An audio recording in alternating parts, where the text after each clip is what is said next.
Hey ladies, welcome to Chillin with Bestie Podcast, where women all over the world can connect by discussing a variety of topics relating to our everyday lives. It's your girl Nia, and today I'll be talking about this lady named Mary Jane, aka Cannabis. This week, I read an article from the Business Insider about Republicans pushing for the legalization of marijuana, and I want to say that I hope it gets passed because it's been a long time coming. Listen, you hear so many people talking about cannabis in a good light, but as much as it's highly praised, it is also known as a negative connotation. I would like to mention that I'm a proud advocate for cannabis, and I will be discussing my reasons why. But first, for those who don't know what cannabis is, let me give you a few facts on this beautiful plant. So, what is cannabis? Cannabis, also known as marijuana, weed, gas, grass. To somebody's grandparents, it also can be called pot, is the flower of the cannabis plant. When the plant is grown and harvested, the flowers are cut from the plant and dried, providing the final product of cannabis.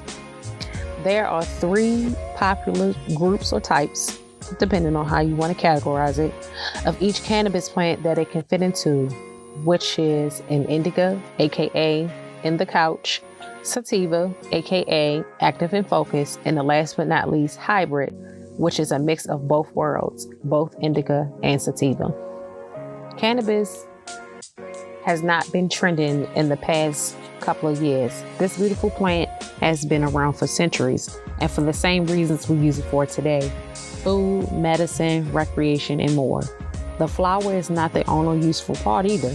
The whole entire plant can be used from the stalk to the leaves, and it can be used for almost anything. That's right, just about anything.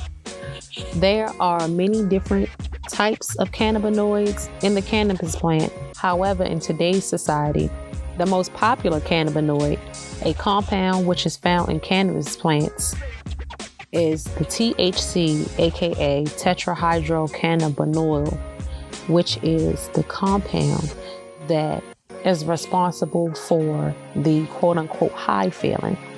You also have CBD, which is also known as cannabidiol.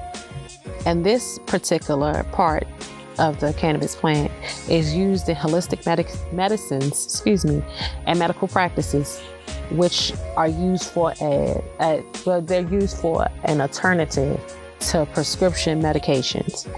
Cannabis can be smoked, ingested, vaporized, and many other ways to give the effects of euphoria, increasing appetite, and pain alleviation. All effects people are looking for when they are dealing with serious medical conditions such as cancer, chronic pain, and PTSD.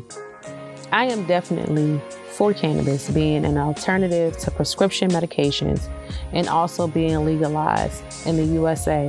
Hell, why not legalize it all over the world? Currently, I'm dealing with my own form of chronic pain. Due to a car wreck that I had in 2019, I suffer from I'm going to go ahead and say a permanent injury that I have to deal with for the rest of my life. And not enough chiropractic visits, prescription medications, which also does damaging effects to my other internal organs. It's just not enough. And that's legal, but that can just as quickly kill you as with alcohol. And with the statistics of looking at both, they do more damage than marijuana. So before you judge, please make sure that you do your own research and become familiar with cannabis, because drinking alcohol is legal. Prescription medications are legal. But like I said before, they do more harm than marijuana, and that's not just based off my opinion. That is straight facts from statistics. Men lie, women lie, but numbers definitely do not lie. So for all my Mary Jane lovers, get ready, because I think this might actually pass, And I'm not just really sitting up here and saying, yay for cannabis. because of the simple fact that I want to sit home and smoke all day. Not everybody want to sit at home and smoke all day. Some people actually still want to be productive and do what they have to do, but the help of cannabis, like especially for me, sometimes I don't want to get out of bed because I'm in that much pain, but thanks to cannabis, I can deal with my pain. I'm always in pain literally every single day, but if I rate my pain from 0 to 10, on a good day, I'm a 4. My worst day, I can be 10 plus. And it's to the point where I don't want to do absolutely, like I said, nothing. I don't want to work. I don't want to participate in any activities with my children, and I really can't due to my physical limitations. But cannabis helps me tolerate my everyday pain. So I'm not looking for a clutch. I'm not a drug addict, clearly. At any point in given time when I'm not in pain, I don't necessarily have to smoke, ingest, vaporize, or any of those things. But it is very helpful. And I do have a couple of friends and family members who can say the same thing. I've never heard anybody, as far as I'm concerned, in my circle, I've never heard anybody get hurt, get injured, or any of those things of marijuana. But I've heard a numerous amount of stories of people getting in serious car wrecks, deaths, and injuring themselves and other parties due to the consumption of alcohol. I've heard people who had to go to the hospital because they overdosed on their medication because they were in so much pain. They just wanted to get rid of the pain, so they took more than what they were supposed to.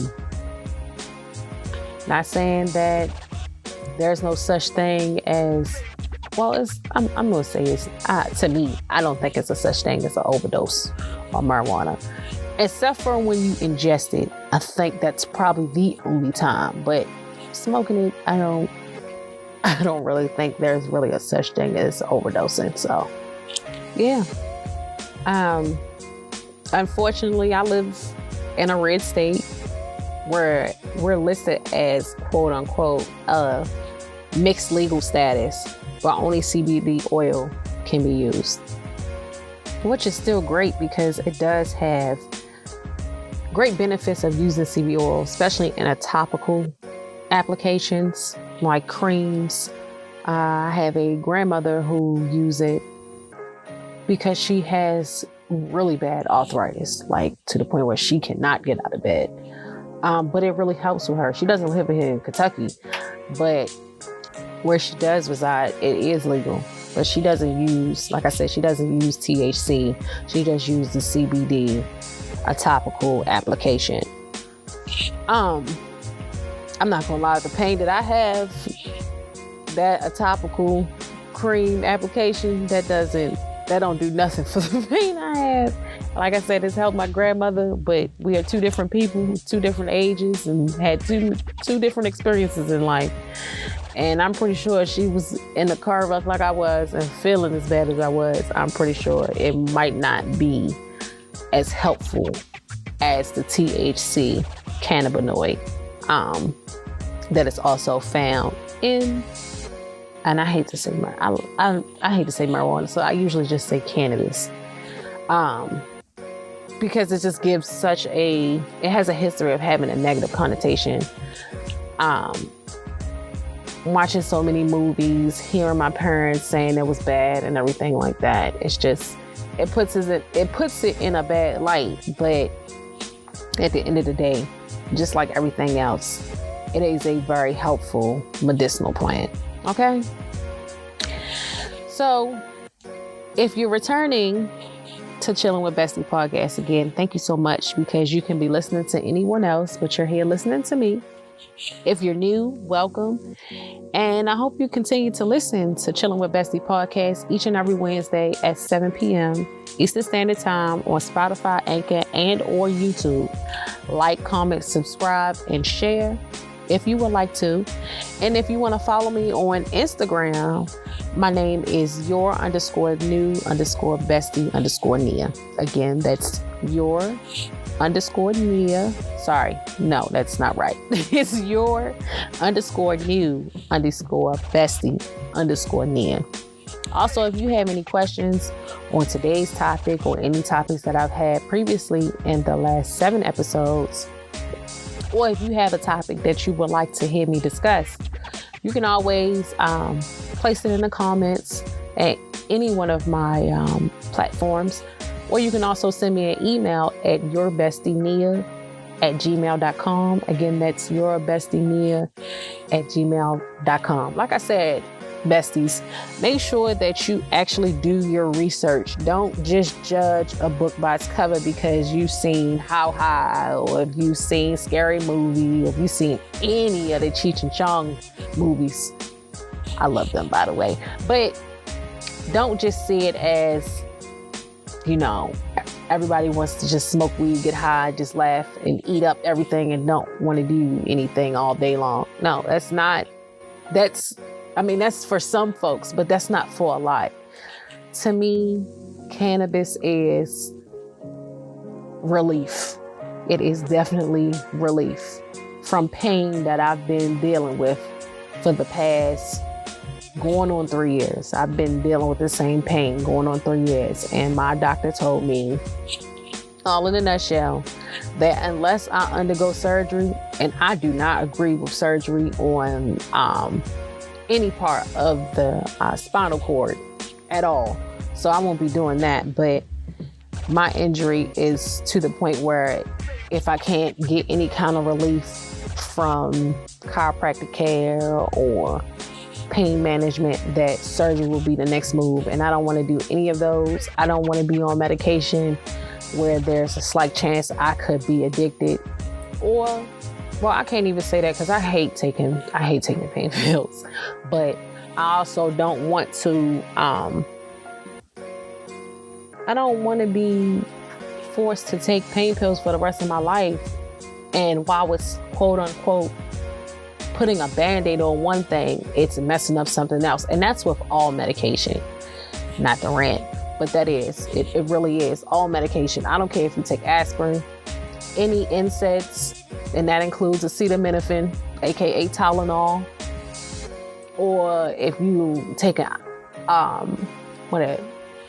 Xanax, hydrocodone, Percocet, those have, each and every last one of those have effects. They might not really highlight them when they're talking about side effects, but they have some type of effect on the rest of your organs. And that includes your bones. That might even include your skin, your digestive system, all of that. So like I said, research. And again, thank you all for listening so much. I really appreciate it. Have an amazing week, besties. I see you next week. See y'all.